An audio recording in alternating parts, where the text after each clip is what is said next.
रतनगढ़ नाम के गांव में आनंद अपनी माँ और पत्नी मैना के साथ रहता था। मैना देखने में बहुत खूबसूरत और व्यवहार कुशल थी, लेकिन वो अपने साथ कुछ खास दहेज लेकर नहीं लाई थी, इसलिए आनंद की माँ उसे पसंद नहीं करती थी। आनंद बेटा, मैं सोच रही हूँ तुम्हारा दूसरा लगन करा दूं। वो क्यों माँ? मैना सुंदर तो है, साथ ही सुलझी हुई लड़की है। तो उसकी बुद्धि का मुझे अचार डालना है क्या? 2-4 बर्तनों को छोड़ दो तो मायके से एक ठेला भी नहीं लाई। माँ, हमें किस चीज की कमी है? भगवान की दया से सब कुछ तो है। अरे समाज में रुतबा भी तो होना चाहिए ना। भगवती के बेटे की दुल्हन छोटा हाथी भरकर बर्तन भांडे लाखों के जेवर लाई है, और बहू देखने सुनने में भी ठीक ठाक है। होगी माँ, पर अब तो मैना ही आपकी बहू है। नहीं नहीं, मैं तो दूसरी बहू ही लाऊंगी। माँ, अब राजे महाराजे वाले जमाने गए। मतलब मेरी भोली माँ, यदि एक बीबी के होते दूसरी शादी की तो मेरे साथ साथ तुम्हें भी जेल की चक्की पीसती पड़ेगी। और अगर मैं पहले ही उसे भगा दूं तो? वो कैसे माँ? वो सब तो मैं संभाल लूंगी, तू बस देखता रहे। इतना कह के सुमन वहाँ से निकल जाती है। अगले ही शाम की बात है। बहू, तूने सुना मोहन की दुल्हन कितना दहेज लेकर आई है? जी माँ जी। तुझे शर्म नहीं आई सुनकर? शर्म कैसी माँ जी?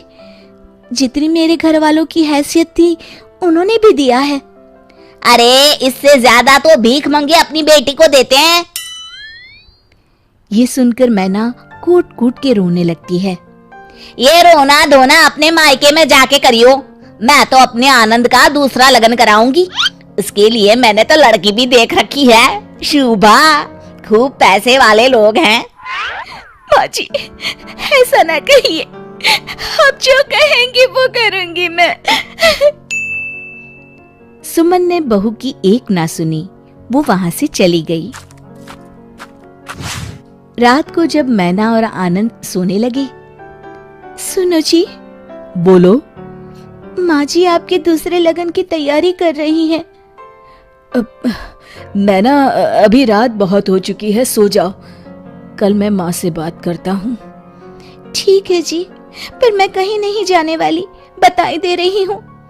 हाँ हाँ ठीक है मैना रानी। सुबह होते ही आनंद माँ के पास जाता है। माँ, मैना बहुत अच्छी लड़की है और बुद्धिमान भी है, क्यों आप दूसरे लगन के चक्कर में पड़ी हैं? ऐसी कौन सी बुद्धिमानी तुझे दिख गई जो मुझे ना दिखी? माँ, आप जैसे चाहे वैसे पता लगा सकती हैं। अच्छा ठीक है, लेकिन तब तक तू उससे कुछ नहीं कहेगा। हाँ ठीक है माँ, जैसी आपकी इच्छा। चलो मैं ऑफिस के लिए निकलता हूँ। अगले दिन मैना अपने कमरे में कुछ काम कर रही थी। मैना, ओ मैना, कहाँ मर गई? आई माँ जी। सुन, यदि तुझे इस घर में रहना है तो 3 परीक्षाओं का सामना करना होगा। ठीक है माँ जी। तो कल सुबह जब मैं सोकर उठूं तो बगीचे वाला कुआं सिंहगढ़ के मोतियों से भर देना। जी माँ जी, आप कल तक कुआं खाली कर दीजिएगा, फिर मैं उसे मोतियों से भर दूंगी। सास बहू की बुद्धि देखकर अवाक रह गई। फिर उसने पास में रखी टंकी की तरफ इशारा करके कहा, ये डलिया पकड़, कल इसी से पानी खींचकर इस टंकी को भर देना। जी माँ जी। मन ही मन मैना सोचती है, मैं सोने से पहले डलिया को रस्सी बांधकर कुएं में डाल देती हूँ। सुबह तक बांस की डलिया फूलकर पानी को अपने अंदर रोकने लायक हो जाएगी। अब मैना अपने कमरे में सोने चली जाती है। सुबह जब सास सोकर उठी तो बहू ने कहा, लीजिए माँ जी, जैसा आपने कहा था मैंने टंकी भर दी है। सासू माँ भरी टंकी और डलिया में भरा पानी देखकर सब समझ गई। पहले तो उनके मुख पर मुस्कुराहट आ ही गई थी, पर फिर गुस्से में बोली, हो तो होशियार, कल के लिए तैयार रहना। मैना रानी को पूरा विश्वास था कि वो जरूर सफल होगी। दूसरे दिन सुबह आनंद काम के लिए निकला।